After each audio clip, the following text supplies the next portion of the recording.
All right, Radio Bam Sears 28 Faction. I'm here with Chad I. Ginsburg, Cleveland, Mickey B, and I'm in New Hope. And first of all, I just went to court for a prior incident in New Hope. And basically, to sum it all up, I got a disorderly conduct.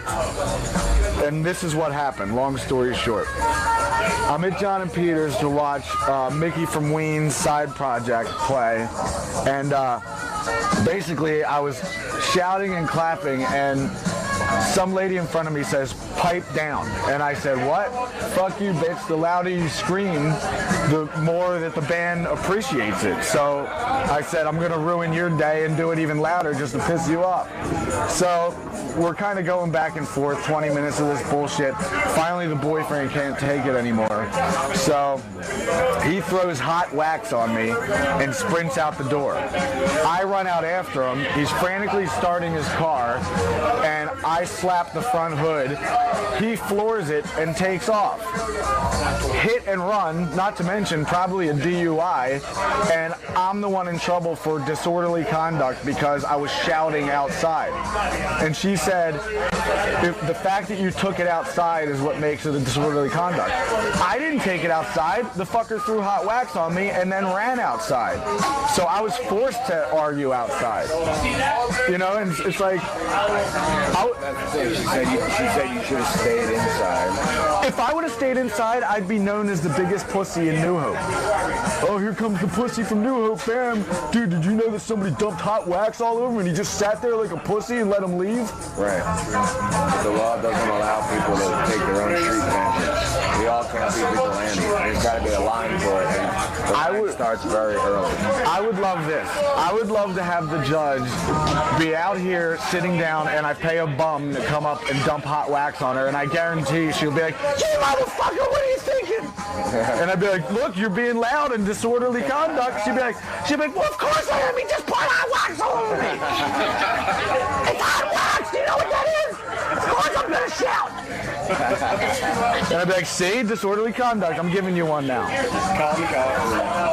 You know damn well, if somebody dumped hot wax on her, she'd be like, "What are you thinking?" And I'd be like, "You're being loud and you're disorderly and you're outside." You're doing it again. You're outside right now. John and Peter's the scene of the crime. Yeah. And you're being disorderly once again. You don't know when to shut up again. I can't be that loud here.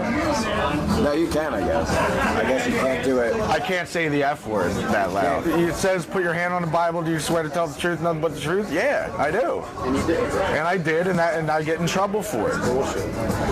But I mean, like, how do you define how loud you could argue outside?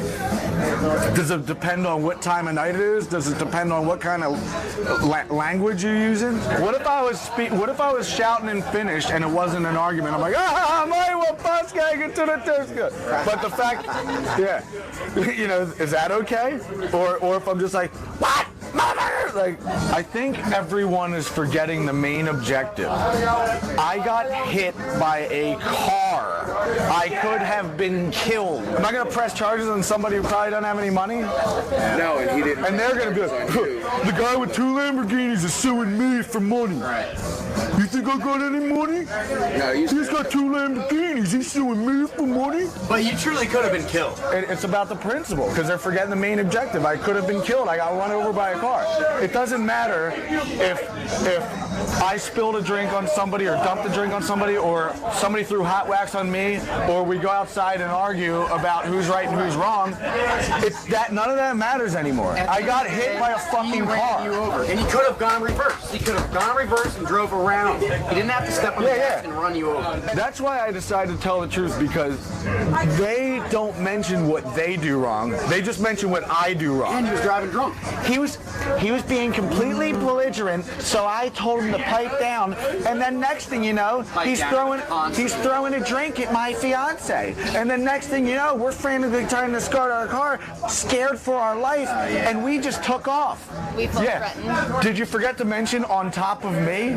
You took off on top of me. You're forgetting that. So, Your Honor, we just took off skidding. Yeah, with me on your hood. You were scared for your life because I said you're not going anywhere. I was scared for my life because you were driving over me. First off, who would confront Fucking someone A. who throws hot wax on them? That's like spitting in someone's face. Worse, actually. It's way worse. Who's not gonna Spit on somebody's face is just even a nice rude, guy crude in the move. world would flip out. Dumping hot wax, you could get burns. You could, and my clothes were ruined. There's wax all over my ear and face and eyeball. Pussy of New York, man. Like, Yeah, just like you said. And then she goes, the judge goes, well, there's such thing as writing down a license plate. Right. Okay, it's 1 in the morning and I'm sprinting outside to chase the guy.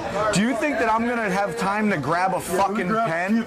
Or drunk at 1 o'clock in the morning? Do you think I'm gonna memorize XZ2413, whether it's a Pennsylvania or New Jersey plate? Like, She's like, it's called a square with writing on it. well, not to mention, like, She was nice to you, actually. She was. did consider things in a human perspective. She wasn't just going by the book. She would have given you up. She made a funny face when you implicated yourself and you said you went out after him and put your hands on his car. She went and made a face like, oh, why did you just say that? You just... And then she said... well, the meter maid puts her hands on cars when she puts tickets in. But if you had said nothing... We thought the main thing was that he got hit I'm by a talking, car. motherfucker. Go ahead, fucking Cleveland. No, I know what you're saying. If I never would have said that I done that, it's pretty there'd much be nothing to say. yeah. It'd be his word against yours, and there's no proof his word's true until you said it was.